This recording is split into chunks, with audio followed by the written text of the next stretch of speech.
At Residential Tech Today, we are extremely grateful for our partners and supporters that allow us to do the things that we do and support the publication so that we can bring you amazing content like we do on a regular basis. This episode of the Residential Tech Talks podcast, recorded at CEDIA Expo, was made possible thanks to a collection of partners, including the 8K Association, Elite Screens, Hisense, and Oasis Residential Technology Group. Residential Tech Talks, lighting specialist, residential All right, we are back on the Residential Tech Talks podcast, coming to you here from Denver, the Colorado Convention Center, and CEDIA Expo 2025. And pleased to be joined right now by Mr. Alex Weaver of Legrand AV. VP, I'm going to try. You said to let you introduce yourself. I'm going to try. We'll see how well I did. VP of Sales for U.S. Distribution. You got it. Oh, one shot. See that? It's only day one. Try that again tomorrow. I'm not getting it. But appreciate you joining us and sitting down for a quick podcast here. Oh, this is going to be great. I'm looking forward to it. Awesome. Well, first of all, how are things? I know we're only like an hour, maybe 2 hours into the show, but how are you doing? Well, I love coming to this show. Yeah. I was thinking back, 1999 was my first show. Okay. So, it's moved around, but just the vibe, the feel, how receptive, and almost like a broad family. It's like people just want to be here, and we want to talk about technology and how we can earn a business around it. Yeah. So it's going well. That's awesome. So what is, we'll start right here for Legrand too. What's the big, you guys have a lot, obviously, that goes on, but is there anything that is like the key focus of this show for you? We've got a couple focus, yeah. So for Legrand, broad and across North America, we get into power, data, light, audio, video. And then for us, on our division, it's audio, video centric products. And so what's the focus here? We do a lot with mounting. So whether it's Chief mounting or Sanus, TVs are getting larger. Yeah. The fit and finish is more of a priority. On the screen side, daylight, we've got some more technology on that for, again, cleaner finish. And then a lot of AV over IP, USB-C, some of that technology, so devices can communicate, easy to install, get out of the job, get paid faster. Yeah, no, that's awesome. Presence here too is always a great one for you guys. For those that aren't here and able to experience what's going on over at that booth, can you give them a little FOMO? What are they missing out on by not being here?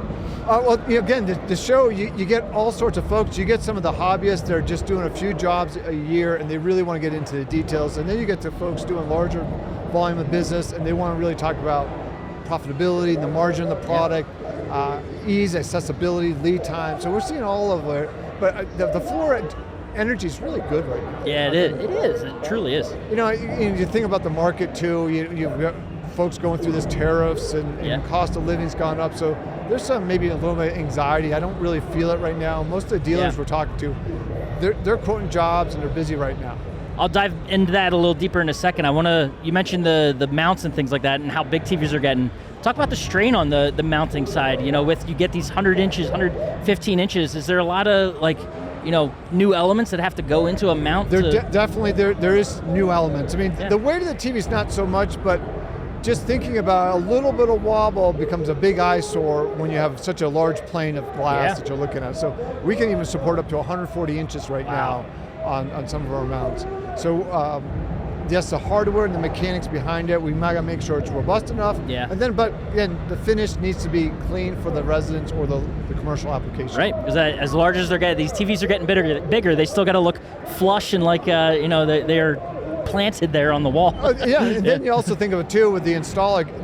Back in the day, maybe it's one installer. Now you really need 2, maybe 3 installers on a job site. Yeah. It's back to the days of those 6,000-pound TVs that you were moving in and out, right? It's crazy, But to the economy and how things are. We'll start again with you guys with Legrand. How is business right now? Is it a lot of impacts? I have to imagine from what's going on. So for us, as we look at maybe for my role, we're touching residential, we're talking pro AV. I get into the IT DMR space. So it's a mix. So if you look at just single family homes, they're down year over year. Sure. We know interest rates, they'd say they're high, but historically they're about average. They're down a few and cost of living's gone up. So dealers doing AV, that's a priority. Connected homes is our priority. So you think people are putting their dollars towards that. They may may turn back on other areas within the home. You're also seeing too, interest rates have stayed, they've come down slightly, but we're seeing, like we saw during COVID, people just reinvesting in their home. They're staying there, so they've got a good mortgage rate, they don't want to move. So AV innovations, renovations, are seeing more dialogue around that.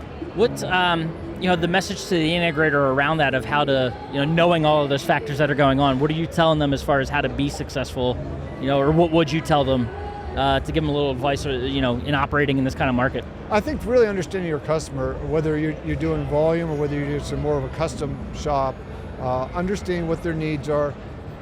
Typically we're servicing homes. Homes evolve over time. People get jobs, kids go to school, they start school, the technology's changing, so how can we bring services to you so your home can be a digitally connected life? Yeah. And what might be new for you or what might you need? Right. And it's also too, right, we're not, I won't say too far removed, but like the integrators that are around right now probably have a little, maybe call it a little PTSD from about 15, is it 15? Longer than that, right? No, 25 years ago. Oh my goodness, 2009? 2008, 2009, the housing crash. Right, Correct. so like it's not too far removed from that where they probably remember what it was like going through. We're not, maybe it feels like a little extended stress right now on the market, but it certainly isn't that. Right, so no, not at all. I think the last number we're below. It's single digits that we're down year over year. There's high growth areas, and then also you have just kind of evolving your consumer. Yeah. Going back to apartments and condos, there was a big growth coming out of COVID. Yep.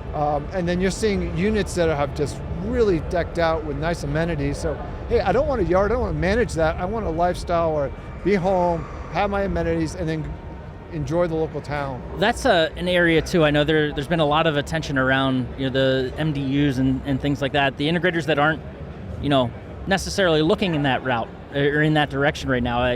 Big opportunity, I have to imagine. Oh, definitely there is, and so you get everything from a basic dorm, college dorm, to affordable living, to ultra luxury, where you're getting hundreds and hundreds of dollars a square foot for affordability. Yeah.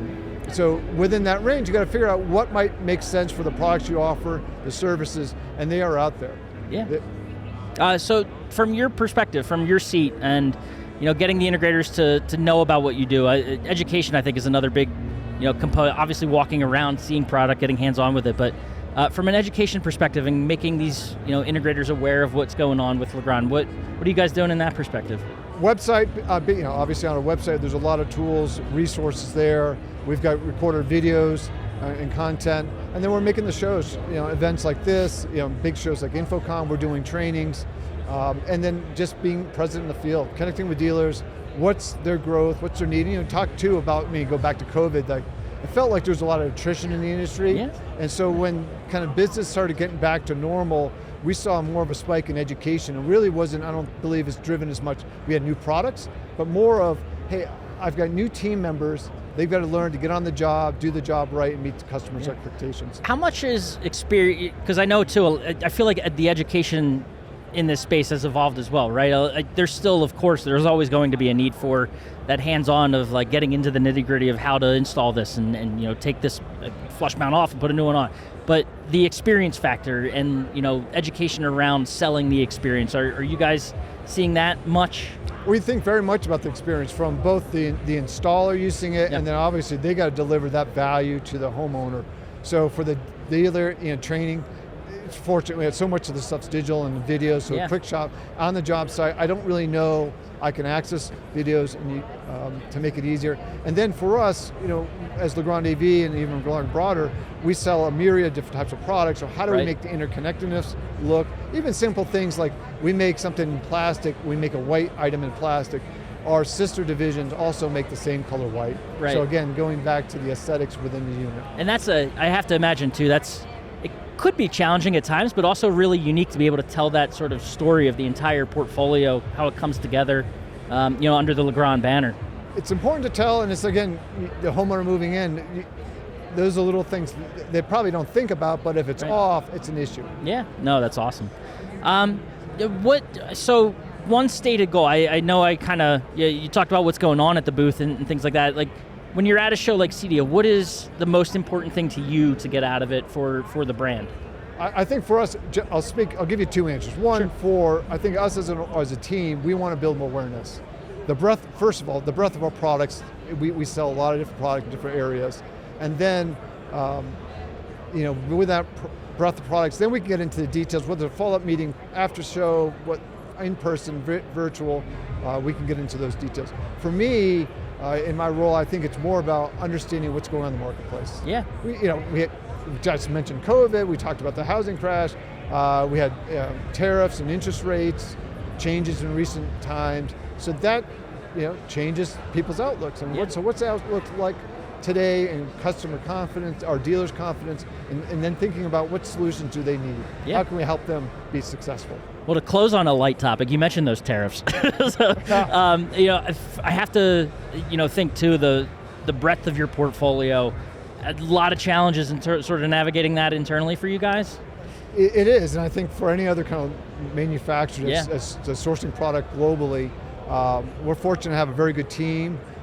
We operate in multiple countries prior to any of this going on. So we've got a diversified supply chain that keeps us on our toes. Yeah, it does. So there's to that, like a lot of volatility, right? In terms of what you hear one day could change, but I think the important thing I've noticed, obviously, in hearing and having those conversations on the manufacturer side and the integrator side, right, is open communication about how they're being handled and things like that. And I know you guys certainly have done a tremendous job of that. And, keeping the word out there on how you're approaching it. Important too, the lack of knee-jerk reactions. Definitely. Because even as things change, we as an organization, we as an industry, it just takes time. So communication, as you mentioned, just communicate, be honest what's going on, and we will work through it. We've got talented teams, the same way other manufacturers out here. They've got to solve the problem, take care of our customers. Yeah. Awesome. Well, we appreciate it. Again, the importance of open communication, being able to do this is a lot of fun. So we appreciate you taking the time. And I know it's just a couple hours into the show, but it's busy already. It's been so great. To be able to step away, I don't know if this was like a break for you to be able to come over. I'm sitting down. Right? Yeah, there's that That's a too. bonus. Amen. So you can come back and sit down anytime. How about that? So Alex, we appreciate it. Enjoy the rest of the show. I hope it goes well for you guys, and I'm sure we'll be catching up again soon. Hey, we appreciate it. Yeah, you bet. Bye now. If you enjoyed this episode of the Residential Tech Talks podcast, please subscribe to us on the platform you're listening on. Also, be sure to follow Residential Tech Today on social media and subscribe to our YouTube channel. Residential Tech Talk, lighting specialist, residential tech. At Residential Tech Today, we are extremely grateful for our partners and supporters that allow us to do the things that we do and support the publication so that we can bring you amazing content like we do on a regular basis. This episode of the Residential Tech Talks podcast, recorded at CEDIA Expo, was made possible thanks to a collection of partners, including the 8K Association, Elite Screens, Hisense, and Oasis Residential Technology Group.